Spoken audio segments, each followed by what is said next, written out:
Hello friends, welcome to my channel. ಇವತ್ತು ಮನೆಯಲ್ಲಿ ಈಸಿಯಾಗಿ ಒಂದು ಸೌತೆಕಾಯಿಂದ ಇಡ್ಲಿನ ಹೇಗೆ ಮಾಡ್ಕೊಳ್ಳೋದು ಅಂತ ನೋಡೋಣ. ಯೂಶ್ವಲ್ ಆಗಿ ನೀವು ಇಡ್ಲಿನೆಲ್ಲ ಟ್ರೈ ಮಾಡಿರ್ತೀರಾ, ಬಟ್ ಇವತ್ತು ಸೌತೆಕಾಯಿಂದ ಸ್ವಲ್ಪ ಡಿಫ್ರೆಂಟಾಗಿ ಇಡ್ಲಿನ ಹೇಗೆ ಮಾಡ್ಕೊಳ್ಳೋದು ಅಂತ ನೋಡೋಣ. ಇದಕ್ಕೆ ಬೇಕಾಗಿರುವಂಥ ಇಂಗ್ರೀಡಿಯೆಂಟ್ಸ್, ನಾನಿಲ್ಲಿ 2 ಸೌತೆಕಾಯಿನ ತುರಿದಿಟ್ಕೊಂಡಿನಿ, ಸ್ವಲ್ಪ ತೆಂಗಿನಕಾಯಿ, 2 ಹಸಿಮೆಣಸಿನಕಾಯಿನ ಹಾಕೊಳ್ತಾಯಿನಿ, ಮತ್ತು ಕೊತ್ತಂಬರಿ ಸೊಪ್ಪನ್ನು ಕೂಡ ಕಟ್ ಮಾಡ್ಕೊಂಡಿನಿ. ನಾನಿಲ್ಲಿ ಸೂಜಿ ರವಾನ ಯೂಸ್ ಮಾಡ್ತಾ ಇದ್ದೀನಿ ಇಡ್ಲಿಗೆ. ನೀವು ಬೇಕಿದ್ರೆ ಇಡ್ಲಿ ರವೆ ಇದ್ದರೆ ಅದನ್ನು ಕೂಡ ಯೂಸ್ ಮಾಡ್ಕೊಳ್ಬೋದು. ನೀವು ಇಲ್ಲಿ ಕ್ವಾಂಟಿಟಿನ ಕೂಡ ಜಾಸ್ತಿ ಮಾಡ್ಕೊಳ್ಬೋದು ಬೇಕು ಅಂತ ಹೇಳಿದ್ರೆ. ಈಗ ಒಂದು ಮಿಕ್ಸಿ ಜಾರಲ್ಲಿ ತೆಂಗಿನಕಾಯಿ ಮತ್ತು ಹಸಿಮೆಣಸಿನ್ಕಾಯಿನ ಎರಡನ್ನೂ ಹಾಕಿಬಿಟ್ಟು ಚೆನ್ನಾಗಿ ಗ್ರೈಂಡ್ ಮಾಡ್ಕೊಳ್ಬೇಕು. ಈ ಗ್ರೈಂಡ್ ಮಾಡ್ಕೊಂಡಿರುವಂಥ ತೆಂಗಿನಕಾಯಿನ ತುರಿದಿಟ್ಕೊಂಡಿರುವಂಥ ಸೌತೆಕಾಯಿ ಇರುವಂಥ ಬೌಲ್ಗೆ ಆ್ಯಡ್ ಮಾಡ್ಕೋಣ. ಜೊತೆಗೇ ಕೊತ್ತಂಬರಿ ಸೊಪ್ಪನ್ನು ಕೂಡ ಆ್ಯಡ್ ಮಾಡ್ಕೋಣ. ನಾನಿಲ್ಲಿ ಸೂಜಿ ರವನ 1 ಕಪ್ ಮೆಜರ್ ಮಾಡಿಬಿಟ್ಟು ಹಾಕ್ಕೊಳ್ತಾ ಇದ್ದೀನಿ. ರುಚಿಗೆ ಎಷ್ಟು ಬೇಕೋ ಅಷ್ಟು ಉಪ್ಪನ್ನು ಕೂಡ ಹಾಕೊಳ್ಳಿ.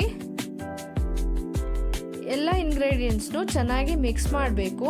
ನೀವು ಕನ್ಸಿಸ್ಟೆನ್ಸಿನ ನೋಡಿಬಿಟ್ಟು ಒಂದು ಸ್ವಲ್ಪ ನೀರನ್ನು ಕೂಡ ಹಾಕ್ಕೊಂಡು ಬ್ಯಾಟರ್ನ ರೆಡಿ ಮಾಡಿ ಇಟ್ಕೊಳ್ಳಿ.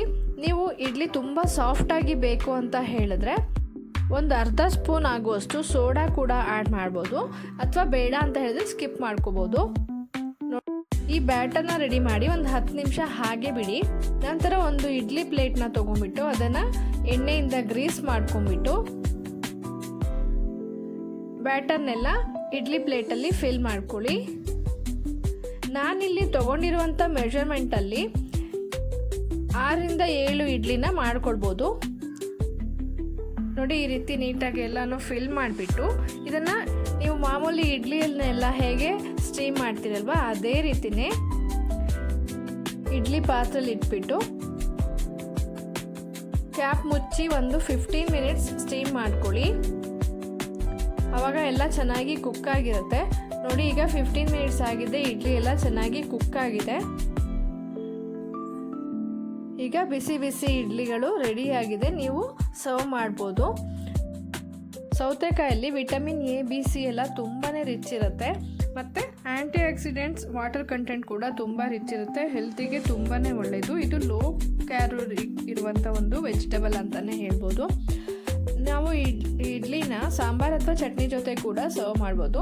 ನಾನು ಬಿಸಿ ಇರುವಾಗಲೇ ಚಟ್ನಿ ಜೊತೆ ಸರ್ವ್ ಮಾಡ್ತಾ ಇದ್ದೀನಿ. ಇದೇ ಮೆಥಡ್ನಲ್ಲಿ ಇಡ್ಲಿನ ಒಂದ್ಸರಿ ಮನೇಲಿ ಟ್ರೈ ಮಾಡಿ ಹೇಗೆ ಬಂತು ಅಂತ ಕಮೆಂಟ್ ಬಾಕ್ಸಲ್ಲಿ ಕಮೆಂಟ್ ಮಾಡಿ ತಿಳಿಸಿ. ರೆಸಿಪಿ ಇಷ್ಟ ಆದರೆ ಲೈಕ್ ಮತ್ತು ಶೇರ್ ಕೂಡ ಮಾಡಿ. ಯಾರ್ಯಾರೆಲ್ಲ ಸಬ್ಸ್ಕ್ರೈಬ್ ಆಗದೆ ನೋಡ್ತಾ ಇದ್ದೀರೋ ದಯವಿಟ್ಟು ಸಬ್ಸ್ಕ್ರೈಬ್ ಮಾಡ್ಕೊಂಡು ನೋಡಿ. Thank you for watching.